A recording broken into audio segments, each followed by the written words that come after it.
Assalamualaikum warahmatullahi wabarakatuh. Selamat pagi anak-anak.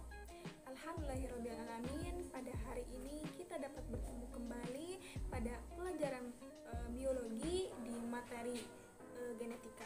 Nah, minggu sebelumnya Ibu sudah memberitahu kepada kalian bahwa minggu ini atau hari ini akan diadakan praktikum mengenai materi genetika.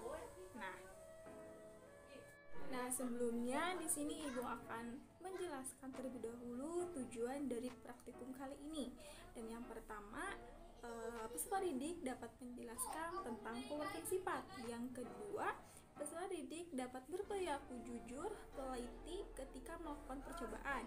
Yang ketiga, peserta didik dapat mengetahui materi genetik yang diwariskan pada setiap generasinya. Dan yang terakhir, yaitu peserta didik dapat menyimpulkan bagaimana materi genetik diwariskan pada generasinya. Nah, dalam praktikum kali ini ada beberapa sintak yang harus kalian lakukan. Yang pertama, identifikasi masalah.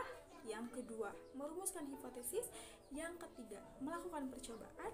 Dan yang keempat, memakai alat percobaan dan juga menyimpulkan hasil dari kerja kalian.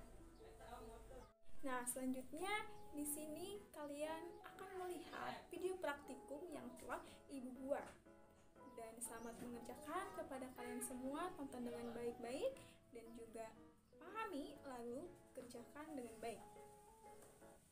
Selamat mengerjakan. Assalamualaikum warahmatullahi wabarakatuh. Hai, nama saya Melanie Aziza. Di sini saya akan melakukan percobaan praktikum mengenai pewarisan sifat. Nah, sebelumnya di sini saya akan menjelaskan mengenai pewarisan sifat yang diturunkan kepada generasinya. Sebelum masuk ke percobaan, di sini saya akan menjelaskan terlebih dahulu apa itu pewarisan sifat. Pewarisan sifat adalah penurunan sifat dari induk atau parental ke anak atau filial. Nah, penurunan ini tergantung dengan sifat orang tua yang dikodekan oleh materi genetik. Kromosom menjadi komponen yang paling penting dalam proses pewarisan sifat.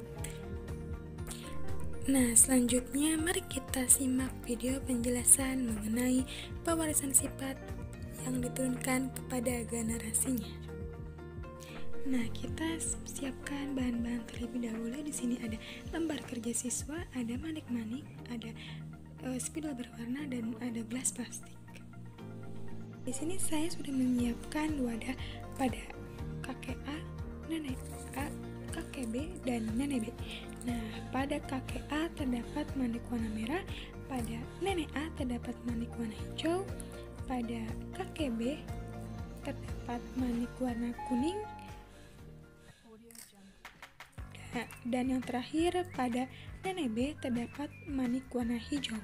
Nah, selanjutnya akan diturunkan kepada ayah dan ibu. Nah, di sini terdapat lembar kerja siswa. Nah, kita tandai terlebih dahulu. Pada kakek A terdapat manik-manik warna merah yang berjumlah 6. Lalu pada nenek A terdapat manik-manik warna biru berjumlah 6. Pada kakek B terdapat manik-manik warna kuning, dan nenek B terdapat warna hijau yang berjumlah 6 manik.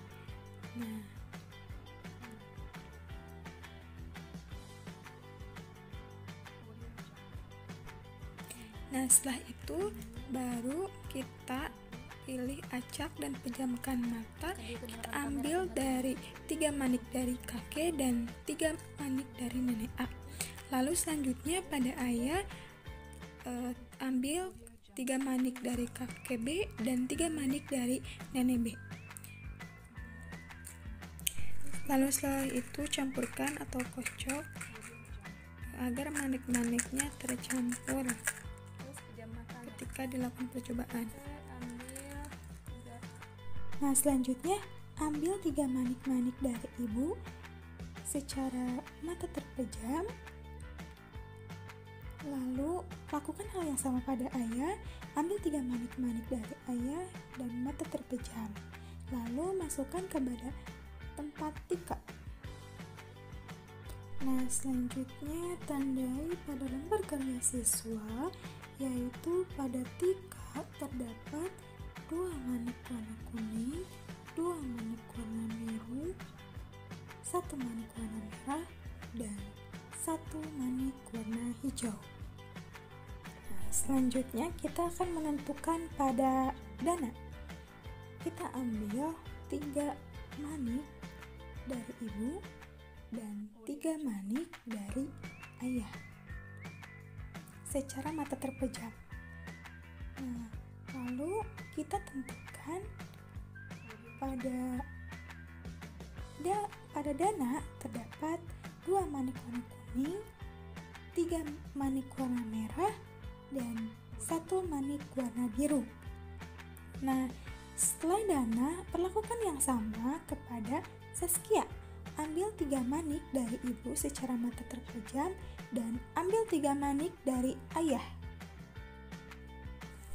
Nah, selanjutnya lakukan hal yang sama kepada Rudi.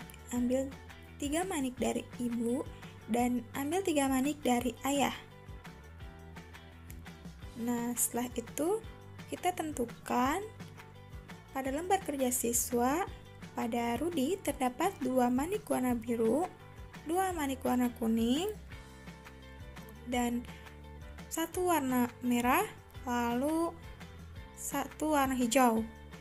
Nah, di sini kita bisa melihat dari hasil percobaan tadi pewarisan sifat yang diturunkan oleh kakek A dan kakek B kepada anak dan cucunya. Dari hasil percobaan dapat kita simpulkan yang paling mirip dengan ibu yaitu Dana, karena dia memiliki manik berwarna merahnya yaitu 3. Nah, yang lain itu hanya 1. Selanjutnya kalian bisa mengerjakan soal yang telah ibu berikan di lembar kerja siswa. Mungkin itu yang dapat saya sampaikan. Terima kasih. Wassalamualaikum warahmatullahi wabarakatuh. Sampai ketemu lagi ya.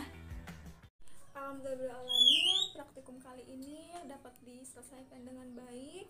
Nah, selanjutnya kalian akan mengerjakan pertanyaan-pertanyaan yang ada pada LKPD yang telah ibu berikan. Nah, sebelum ibu tutup pembelajaran kali ini, apakah ada yang ditanyakan terlebih dahulu? Jika tidak, ibu cukupkan sampai di sini. Terima kasih atas perhatiannya. Mohon maaf apabila ada kekurangan dari ibu. Billahi fisabilillah, wassalamualaikum warahmatullahi wabarakatuh.